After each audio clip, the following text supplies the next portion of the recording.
The bridge went up like a magic trick, I swear. One polite thump, a puff of orange dust, and that fake stone arch folded into the koi pond with a splash so theatrical, it could have won a Tony Award.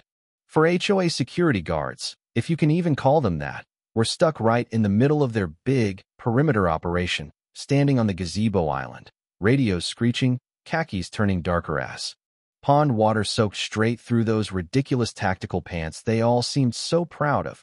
And let me tell you, the koi looked almost as offended as I felt. Grandpa Gus just lowered the detonator, looked like a damn TV remote, and said, as calm as ever, "Now we wait for the sheriff." And sure enough, sirens started up from the far shore, getting louder every second. The HOA cavalry? Completely marooned among the fish, with nowhere to go but wet. But let me back up a sec, because you're probably wondering how in the world a quiet guy like me ended up in the middle of a suburban, tinkering with old radios in the garage, and doing my level best to avoid talking to anybody before that second cup of coffee kicks in. I moved to Willow Break for the trees, the peace. Our HOA is run by Trina Mulligan, who, how do I put this politely, has bangs sharp enough to slice bread, and a smile that feels like a subpoena at Thanksgiving. She drives this white SUV with a license plate that actually says HOA Boss, which in hindsight should have been my first red flag. Recently, Trina hired herself a security team, really just 4 overgrown hall monitors and matching chinos, who salute the mailman and call the playground the perimeter. They go around with embroidered polos, clipboards gripped like nightsticks. Our house is me, my wife Sarah, who's a physical therapist with the patience of a literal saint, our daughter Emma, age 9, a fantasy book-devouring hopscotch champion, and then there's Grandpa Gus, my late grandma's old man, Army Corps engineer, 78 and sharp as a tack, hearing aid permanently tuned to wisecrack. Gus moved in last year after Grandma passed, and honestly, I couldn't have asked for a better roommate. He fixes everything, tells stories, and makes Emma laugh so hard she snorts milk. The trouble started with a warning about our wind chimes, believe it or not. Apparently, the tone resonance was too high for the neighborhood standards. Then it was a seasonal doormat violation in June. Ours had a sunflower on it. Sunflowers. In June. Next, I got fined $50 for loitering in my own driveway because I was on a work call for 15 minutes. Soon as the security crew started parking a golf cart outside our house at night, like we were running a prohibition speakeasy, I laughed it off. Keeping compliance with pedestrian traffic patterns. Sarah came home so angry one morning, shaking and red-faced, because Derek followed her for 3 miles, narrating her every move on his walkie like she was a fugitive on the run. They tried to measure our front lawn while Emma was playing hopscotch, mind you, using one of those contractor's tapes. When I stepped in, they snapped photos of my license plate, radioed about an aggressive resident, and posted all about it on the Willow Breaks neighborhood app. Trina didn't use our names, but everybody knew. That same night, a drone buzzed our backyard, hovering right outside Emma's window. Grandpa just walked outside, barbecue fork in hand, waved it at the drone, and muttered, "I was building bridges." When your programming team was in diapers. That drone zipped out of there so fast, I almost cheered, but I should have known it was only getting worse. Trina set up a checkpoint at the only road into our cul-de-sac, using this dinky little barricade across the neighborhood's decorative bridge, the same one that just took a nosedive into the pond. Guards started demanding ID from folks who'd lived here longer than the HOA had existed. Poor Mrs. Chun got stopped 3 times in one afternoon. And then, this is not a joke, they tried to tow Grandpa's mobility scooter from our own driveway, claiming it was an unauthorized vehicle. That's when I finally called the county. The clerk, Patricia, sounded bored at first, until I started explaining. Suddenly, she was all business. Asking if I had photos, I had a dozen, and told me flat out that checkpoints on a public easement are 100% illegal. She said a deputy would be out right away. Deputy Martinez showed up. Guy looked. Certification the guards had, what legal authority they were acting under.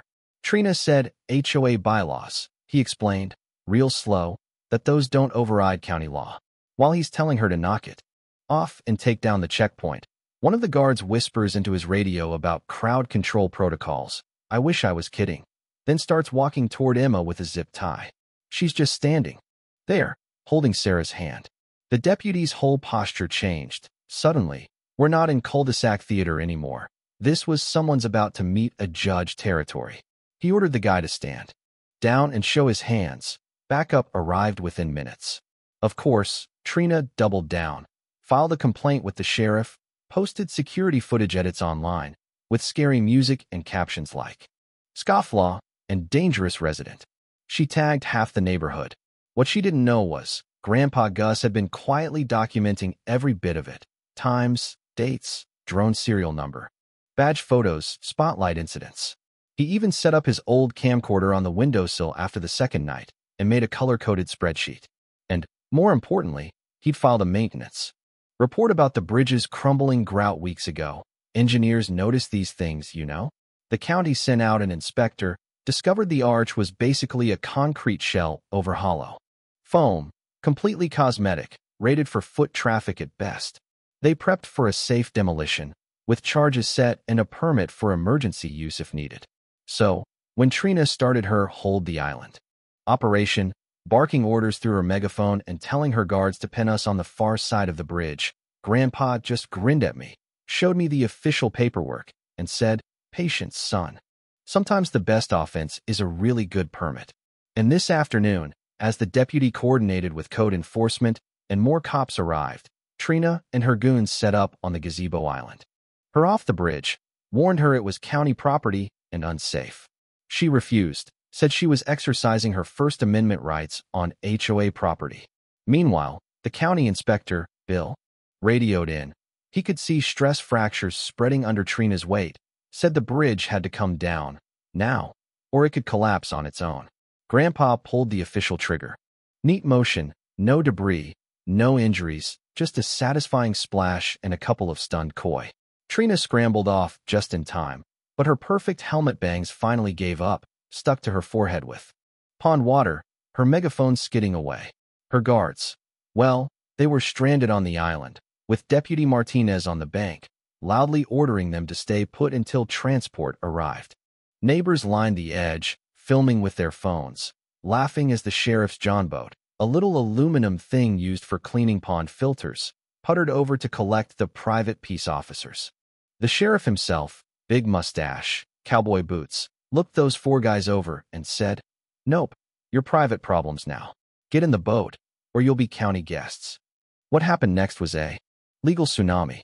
Sentinel Solutions, LLC, the security company, lost its license for impersonating law enforcement and false detention. The county fined the HOA $50,000 for blocking a public easement and operating an illegal checkpoint. Insurance wouldn't cover a dime, said it was all intentional misconduct. The residents had to vote on a special assessment. And Trina? 3 days later, the neighborhood voted her out, 247 to 11. Those 11 votes weren't exactly a mystery. She was banned from serving on the board, ordered to do 200 hours of community service maintaining the same footpath she'd tried to militarize. The judge's face when he said that? I swear he looked satisfied. When they announced the vote, Trina went from red to white to purple, mouth opening and closing, like one of those koi. And when the gavel came down, someone started a slow clap that grew into a full-blown standing ovation as she stormed out. Now, I know there are folks out there who say HOA rules are just about protecting property values. But after living through this circus, let me ask you, where's the line between order and overreach? Between community and control? Was justice served, or did it just make things more complicated for everyone? Tell me in the comments. Share your own HOA horror stories or times when standing up to the rules really made a difference. Hit subscribe if you believe sometimes the only way to fix a broken system is to push the button and start fresh.